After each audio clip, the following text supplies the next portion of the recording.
कहानी की शुरुआत में हम ओटम नाम की लड़की को देखते हैं। वो अपने पापा सोल और माँ एली के साथ अमेजन के जंगलों में रहकर जानवरों की मदद करती। वो शिकारियों से जानवरों को बचाकर जंगल की रक्षा करते थे।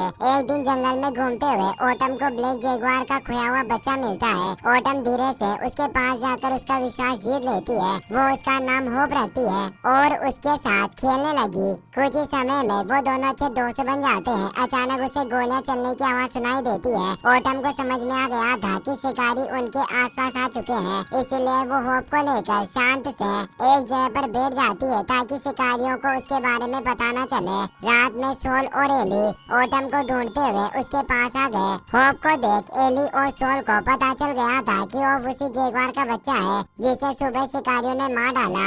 ओटम होप की काफी अच्छी दोस्त बन गई थी। ये देख एली को समझ में आ जाता है कि आगे जाकर ओटम जंगलों को सुरक्षित रखेगी, इसीलिए वो ओटम को मायरी हवा कबीले का नेकलेस देती है। जंगल में रहकर वहाँ की रक्षा किया करती। एक दिन शिकारियों को रोकते हुए एली की मौत हो गई। सोल नहीं चाहता था कि ओटम की जान खतरे में पड़े, इसलिए वो ओटम को लेकर न्यूयॉर्क सिटी में आ गया। ओटम को न चाहते हुए भी मायरी हवा कबीला और अपने दोस्तों को छोड़ना पड़ा। अब हम 8 साल बाद का सीन देखते हैं। डोरिया नाम की शिकारी अमेजन की नदी पर डैम बनाने की आड़ में जानवरों को पकड़कर उन्हें इंटरनेशनल मार्केट में बेचने लगी। उसके शिकारी धीरे धीरे करके जंगलों को बर्बाद करते जा रहे थे, जिससे मायरियावा कबीले के मुखिया और बिल्कुल भी खुश नहीं होते। पर वो सीधे डोरिया या उसके शिकारियों को रोक भी नहीं सकते थे, क्योंकि शिकारियों के पास आधुनिक हथियार थे। इसीलिए उन्होंने सोल को लेटर लिखकर बताया कि शिकारियों की वजह से जंगल धीरे धीरे बर्बाद हो रहे हैं। उन्होंने हमारी नदियों को भी जहरीला बना दिया है और अगर उन्हें जल्दी नहीं रोका गया तो सब बर्बाद हो जाएगा। यहाँ तक कि इस इलाके में सिर्फ एक ब्लैक जैगुआर बचा है और शिकारी दिन रात उसकी तलाश में रहते हैं। अगर तुम्हारे पास उन्हें रोकने का कोई रास्ता हो तो हमारी मदद करना। ओरे का लेटर पढ़कर सोल को बहुत ही ज्यादा बुरा लगता है। उसने एली के साथ मिलकर जंगल को सुरक्षित रखने की कसम खाई थी, मगर वो एली की तरह ओटम की जान खतरे में नहीं डाल सकता था, इसीलिए उसने ओरे के लेटर का कोई जवाब नहीं दिया।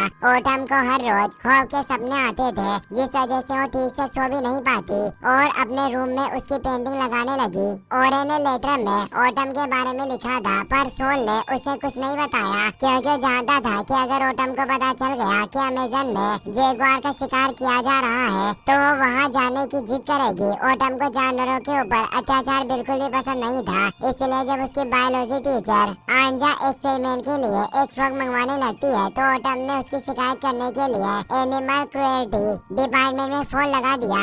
उसकी इस हरकत को देख सभी स्टूडेंट उसका मजाक उड़ाने लगते हैं और आंजा ने ओटम का फोन छीनकर उसे कुछ दिनों के लिए स्कूल से निकाल दिया। ओटम फिर भी हार मानने वाली नहीं थी, इसीलिए वो स्कूल के बाहर स्टॉप एनिमल एब्यूज के पोस्टर लगा देती है ताकि सब लोग समझ सके कि जानवरों को भी दर्द होता है और उन्हें एक्सपेरिमेंट के लिए इस्तेमाल करना बंद किया जाए। जैसे ही सोल को पता चला कि ओटम को उसकी हरकतों की वजह से स्कूल से निकाल दिया गया, वो ओटम को उसकी ग्रैंड माँ के पास भेजने का फैसला करता है। अपना सामान पैक करते हुए ओटम को ड्रावर में ओरे का लेटर मिल गया, जिसमें उसने एनिमल हंटिंग और अकेले बचे जैगुआर के बारे में लिखा हुआ था।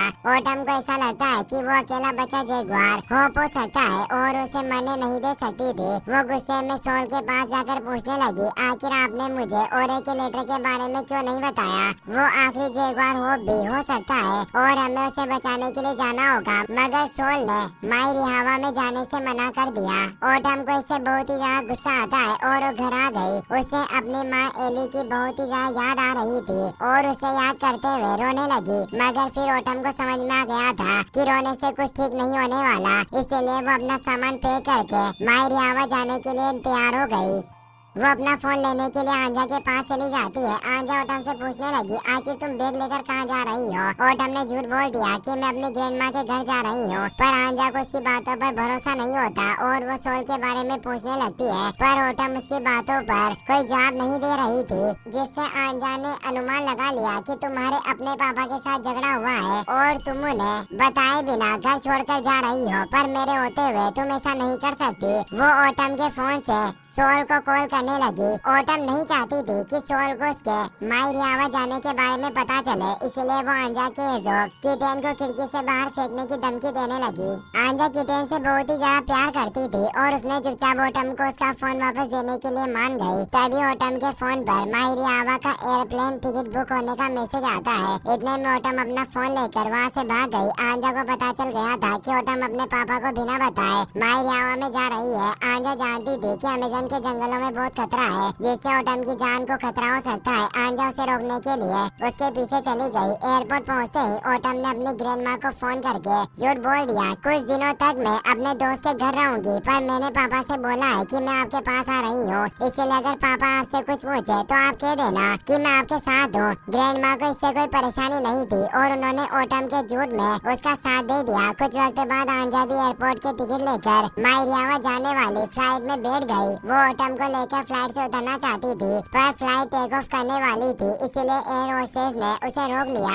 आंजा को लग रहा था कि माई रियावा पहुंचने से पहले फ्लाइट बीच में किसी जगह रुकेगी और वहां से वो ऑटम के साथ रिटर्न फ्लाइट लेकर न्यूयॉर्क आ जाएगी। मगर अफसोस की बात यह है कि माई रियावा जाने तक फ्लाइट नहीं रुकती और वहाँ से कोई रिटर्न फ्लाइट भी नहीं थी।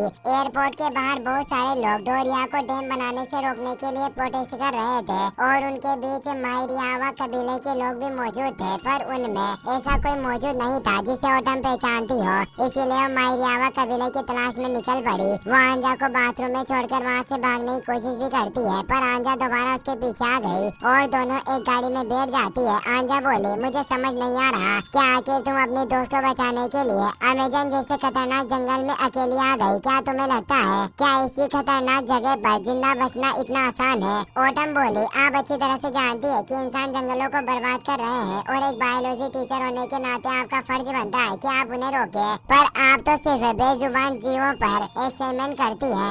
आंजा उसकी बातों को जवाब नहीं देती। कुछ ही देर में वो एक नदी किनारे पहुँच गए। आंजा बार बार ऑटम से सोल को फोन करने के लिए कह रही थी, पर ऑटम उसकी बात नहीं मानती और उसने अपना फोन नदी में फेंक दिया, जिससे आंजा को काफी गुस्सा आया। पर ऑटम कहती है कि ये मैं बस अपने दोस्त को बचाने के लिए कर रही हूँ। ऑटम अपने दोस्त को बचाकर अच्छा काम करना चाहती थी, इसलिए आंजा उससे ज्यादा फोर्स नहीं कर पाती। वो बहुत सालों पहले माई रियावा में आई थी और उसे कबीले के बारे में कुछ पता नहीं होता, इसलिए वहाँ मौजूद लोगों से पूछने लगे। एक आदमी उन्हें अपनी नाव में बिठाकर माई रियावा कबीले की तरफ लेकर जाने लगा। रास्ते में उन्हें कुछ लोग मिलते हैं जो अमेज़न के जानवरों को बेच रहे थे। ये सब देख ऑटम को एहसास हो चुका था कि माई रियावा में अब सारी चीजें बदल चुकी है और उन्हें संभल कर रहना होगा। कुछ ही देर में वो आदमी उन्हें किनारे पर छोड़कर वहाँ से चला गया। उनके जाते ही माई रियावा कबीले के लोग वहाँ गए और एक ही बेटी सेलिया ऑटम को देखते ही पहचान गई थी और उसे देख बहुत ही ज्यादा खुश होती है। वो ऑटम को ओरे के पास लेकर गई और वो भी उसे देख काफी खुश थे। माई रियावा कबीले को देख आंजा भी काफी खुश थी। जैसे ही ओरे को पता चलता है कि ऑटम सोल को बताए बिना माई रियावा में आ गई तो वो उसे वापस भेजने की बात करने लगते हैं, मगर ऑटम ने भी कह दिया कि मैं होप से मिले बिना यहाँ से कहीं नहीं जाऊंगी। ओरे बोले, अगर वो आखिरी जिंदा बचा हुआ जगुआर होप नहीं हुआ तो तुम क्या करोगी? और वैसे भी होप बचा नहीं रहा। अगर उसने तुम्हें पहचाना नहीं और तुम्हारे ऊपर हमला कर दिया तो तुम्हारी जान खतरे में पड़ जाएगी।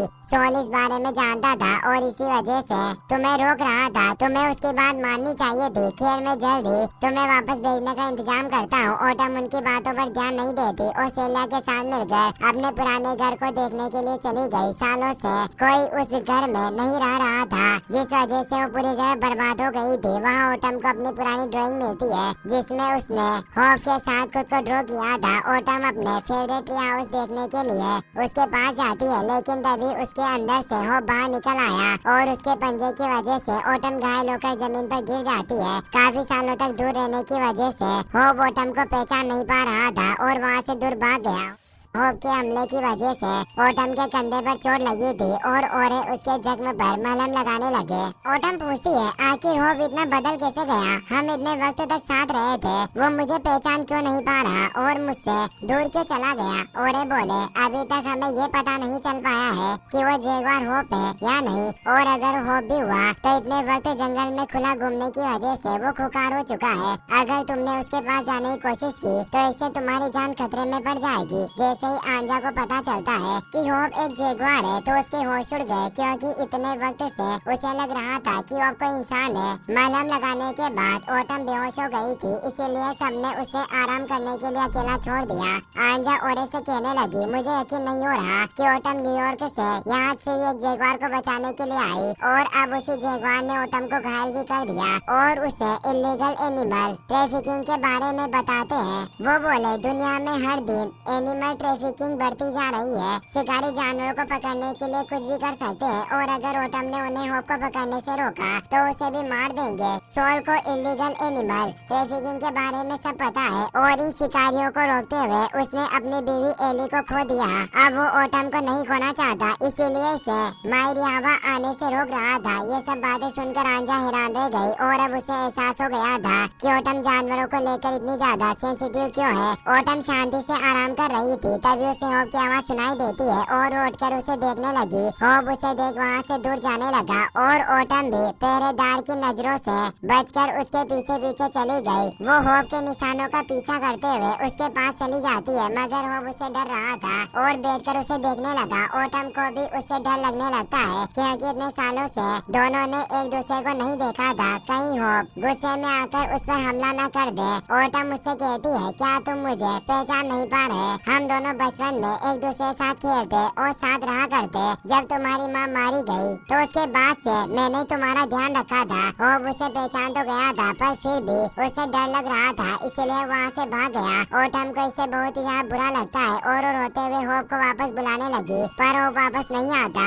इसीलिए ऑटम ओरे के पास चली गई। मलहम की वजह से उसके कंधे का घाव पूरी तरह से ठीक हो चुका था, इसीलिए ओरे ऑटम और आंजा को वापस न्यूयॉर्क भेजने के बारे में बात करने लगे। तभी डोरिया का एक आदमी अचानक वहाँ जाता है। वो बोला, हमें डैम बनाने के लिए कुछ मजदूरों की जरूरत है, तुम्हें एक दिन के 2000 रुपए मिलेंगे। पर ओरे ने उसे साफ मना कर दिया। वो आदमी कहता है कि मेरी बॉस को तुम्हारे एयरपोर्ट पर किया हुआ प्रोटेस्ट बिल्कुल भी पसंद नहीं आया। अगर तुम इसी तरह डैम बनाने में परेशानी खड़ी करते रहे तो मुझे डर है कि तुम्हारा पूरा कबीला बर्बाद हो जाएगा। ये कहते हुए वहाँ से चला गया और उसकी बातों पर ध्यान नहीं देते। वो ऑटम और आंजा को एक गाड़ी में बिठा देते हैं ताकि वो एयरपोर्ट से फ्लाइट पकड़कर न्यूयॉर्क जा सके। होप गाड़ी के साथ साथ दौड़ रहा था और ऑटम ने उसे देख लिया। उसे समझ में आ गया कि होप उसे अपने पास बुला रहा है, इसलिए वो चलती गाड़ी से नीचे कूद गई। आंजा को इससे बहुत ज्यादा गुस्सा आता है और वो भी गाड़ी रुकवा कर उतर जाती है, मगर उसका हेजो कहीं गायब हो गया था और उसके बिना आंजा कोई काम नहीं करती थी, जिससे वो बहुत ज्यादा घबरा गई। गाड़ी जा चुकी थी और वो ऑटम को खतरे में नहीं छोड़ सकती थी, इसलिए हिम्मत करके उसे ढूंढने के लिए जंगल में चली गई। आगे जाकर उसे ऑटम दिखाई देती है, जो होप के सामने बाएं खोलकर बैठी हुई थी और होप तेजी से उसकी तरफ बढ़ने लगा। आंजा को लग रहा था कि वो ऑटम पर हमला करने के लिए आ रहा है, पर होप ने उस पर हमला नहीं करके उसके साथ खेलने लगा। ये देख आंजा के होश उड़ गए। उसने अपनी जिंदगी में पहली बार किसी जगुआर को एक इंसान के साथ खेलते हुए देखा था और अपने फोन में उनका वीडियो बनाने लगी। लेकिन तभी शिकारी वहाँ आकर होप पर गोलियां चलाने लगे। खुशकिस्मती से होप को गोली नहीं लगती और वहाँ से भाग गया। गोलियों की आवाज सुनकर आंजा ऑटम के पास चली गई। उसे देख ऑटम बहुत ही हैरान थी और पूछने लगी, आखिर आप यहाँ वापस क्यों आ गई? वो जवाब देती है, अभी हमारे पास इन सब चीजों का वक्त नहीं बचा, पहले हमें इन शिकारियों से बचने का रास्ता ढूंढना होगा। ऑटम आंजा को लेकर होप के पीछे पीछे चली गई, क्योंकि वह जंगल को अच्छी तरह से जानता था। आगे जाकर होप एक नदी में कूद गया। पीछे शिकारी आ रहे थे। ऑटम और आंजा के पास कोई रास्ता नहीं होता, इसलिए वो दोनों भी नदी में कूदकर दूसरी तरफ चले गए। नदी पार करने के बाद शिकारी उन्हें देख नहीं पा रहे थे, इसलिए किनारे बैठकर सांस लेने लगे। लेकिन तभी पानी में एक पाइथन आ गया। उसे देख होप जल्दी से पेड़ पर चढ़ गया और ऑटम भी उसके पीछे पेड़ पर चढ़ने लगी, मगर पाइथन को देख आंजा इतनी ज्यादा डर गई थी कि वो अपनी जगह से हिल भी नहीं पा रही थी, इसलिए ऑटम उसे शांत करके पेड़ पर चढ़ाने लगी। लेकिन आंजा बहुत ही डर गई थी, इसलिए चाहकर भी पेड़ पर नहीं चढ़ पाती। पाइथन धीरे धीरे उसके करीब आने लगा और उस पर हमला करने लगा, मगर होप अपने दोस्तों को मुसीबत में देखकर उसके सामने कूद गया और उसे डराकर हमला करने से रोक देता है। मौके का फायदा उठाकर ऑटम पेड़ पर चढ़ जाती है और एक वाइन की मदद से उसने आंजा को भी पेड़ पर चढ़ा लिया। आंजा बोली, मुझे यकीन नहीं हो रहा, पर होप ने मेरी जान बचाई। मैंने कभी सोचा भी नहीं था कि जानवर भी इंसान की मदद कर सकते हैं। ऑटम बोली, होप बहुत ही अच्छा है और हमें इससे वाइल्ड लाइफ सेफ कॉरिडोर में लेकर जाना होगा ताकि वहाँ ये अपने नेचुरल हैबिटेट में शिकारियों से दूर सुरक्षित रह सके। आंजा को ओटम का आइडिया काफी अच्छा लगता है, पर जल्दी रात होने वाली थी, इसीलिए वो बड़े बड़े पेड़ों के टॉप पर चले गए जहाँ से जंगल पूरा दिखाई दे रहा था। उस नजारे को देख आंजा बहुत ही ज्यादा खुश थी। ओटम कहती है कि आज रात हमें यहीं रुकना होगा क्योंकि कुछ ही वक्त में अंधेरा हो जाएगा। शिकारी हर तरफ हमें ढूंढ रहे हैं और अंधेरे में जंगली जानवरों से बचना भी मुश्किल होगा, इसीलिए आज रात हमें यहीं आराम करना होगा। शुरुआत में आंजा वहाँ रुकने के लिए तैयार नहीं थी, पर फिर उसे समझ में आ गया कि अंधेरे में आगे बढ़ना खतरे से खाली नहीं होगा, इसीलिए वो वहाँ रुकने के लिए मान गई। वो ओटम से कहती है कि सच कहूँ तो मैं आज तक तुम्हारी जैसी लड़की से नहीं मिली, तुम काफी बहादुर हो। ओटम बोली, मैं भी कल से आपको ये कहना चाहती थी, भले ही मैं आपको जानवरों पर एक्सपेरिमेंट करने से रोकती हूँ, पर इसका मतलब ये नहीं कि मुझे आपसे नफरत है, बल्कि मुझे खुशी है कि आप बच्चों को बायोलॉजी के जरिए जंगल के जीवों के बारे में बताती है और अगर आप चाहे तो बच्चों के साथ उनके पेरेंट्स को भी जंगल बचाने के लिए प्रेरित कर सकती है। अपनी तारीफ सुनकर आंजा को काफी अच्छा लगा और वो शांति से सो जाती है। अगले दिन ओटम होप के साथ पानी में खेल रही थी, लेकिन तभी कुछ शिकारी वहाँ जाते हैं। आंजा ने उन्हें देख लिया था और ओटम को उनके बारे में बता देती है। होप ओटम को एक बांस की स्टिक देकर वहाँ से दूर चला गया। ओटम बांस की स्टिक को मुंह में फंसाकर पानी के अंदर चली गई, जिससे उसे सांस लेने में कोई तकलीफ नहीं होती और शिकारी उसे देख नहीं पाए। उसके जाने के बाद ओटम होप के पीछे पीछे जाने लगी। आंजा उससे आगे के प्लेन के बारे में पूछती है, पर ओटम रास्ता भूल चुकी थी और अब उन्हें सिर्फ होप के पीछे पीछे चलकर जंगल से बाहर निकलने का रास्ता ढूंढना था। अचानक ओटम का पैर दर्द करने लगता है और वो नीचे गिर पड़ती है। दरअसल शिकारियों से बचते हुए उसके पैर में चोट लग गई थी, इसलिए आंजा कुछ पत्तों को पीसकर उसके घाव पर मलहम लगा देती है। ओटम बोली, अफसोस की बात है कि आपका पैर हेजोग आपसे दूर हो गया, पर मुझे यकीन है कि वो जंगल में रहने लायक जगह ढूंढ लेगा और खुश रहेगा। आंजा बताती है कि पहले मैं बहुत ही ज्यादा डरपोक और अनकॉन्फिडेंट थी। एक दिन किटेन घायल हालत में मेरे घर में आया, किसी वजह से उसका एक पैर टूट चुका था। उस वक्त किटेन अपनी मासूम निगाहों से मेरी तरफ देख रहा था, मानो जैसे वो मुझसे मदद मांग रहा हो। मैं अकेले घर से बाहर निकलने में भी डरती थी, पर किटेन को बचाने के लिए मैं अकेले डॉक्टर के पास गई और उसकी जान बचाई। उस दिन मुझे एहसास हुआ कि जिंदगी में कुछ बड़ा करने के लिए हमें अपने डर का सामना करके हिम्मत से काम करना होगा। किटेन के ठीक होने के बाद मैंने टीचिंग की जॉब शुरू की और अब मैं तुम्हारे सामने हूँ। कुछ वक्त बाद होप ओटम को इशारे करके अपने पीछे आने के लिए कहता है। होप उसे डोरिया के ठिकाने पर लेकर गया, जहाँ बहुत सारे शिकारी जानवरों को पकड़कर जंगलों से बाहर भेज रहे थे। आंजा छिपकर उनका वीडियो बनाने लगी। सेला भी शिकारियों को जानवर बेच रही थी। उसे देख ओटम के होश उड़ जाते हैं और उसके मुंह से चीख निकल गई, जिससे शिकारियों को उसके और होप के बारे में पता चल जाता है। शिकारियों ने डांट शूट करके होप को बेहोश कर दिया और वो ओटम को भी पकड़ लेते हैं। आंजा बहुत ही ज्यादा डर गई थी और मदद बुलाने के लिए वहाँ से जाने लगी। तभी सेलिया उसके सामने आ गई, पर आंजा को उस पर विश्वास नहीं था, इसलिए वो खुद गाड़ी चलाने लगी और सेलिया के साथ कबीले पर पहुँच गई। आंजा ओरे को शिकारियों की वीडियो दिखाकर ओटम की मदद करने के लिए कहती है। सेलिया जानती थी कि डोरिया होप को दूसरी जगह शिफ्ट कर रही है और उसने ओरे को इसके बारे में बता दिया। ओरे आंजा को लोकल न्यूज चैनल के पास भेज देते हैं ताकि वो सब लोगों को डोरिया की असलियत दिखा सके और वो सेलिया को भी डांटते हैं क्योंकि वो भी जानवर बेच रही थी। ओरे कबीले के सभी लोगों को लेकर डोरिया को रोकने के लिए चला गया। आंजा लोकल न्यूज चैनल में जाकर लाइव न्यूज के बीच में डोरिया और शिकारियों की वीडियो दिखाकर मदद मांगने लगी। लोगों को डोरिया की असलियत के बारे में पता चलता है। वहीं कबीले के लोगों ने डोरिया के लोगों को बाहर जाने से रोक लिया था, इसलिए डोरिया ने सभी को मारने के ऑर्डर दिए थे। पर तभी आसपास के सभी लोग भी वहां आने लगते हैं और कबीले वाले के साथ पुलिस भी वहां चुकी थी, इसलिए डोरिया चाहकर भी कुछ नहीं कर पाती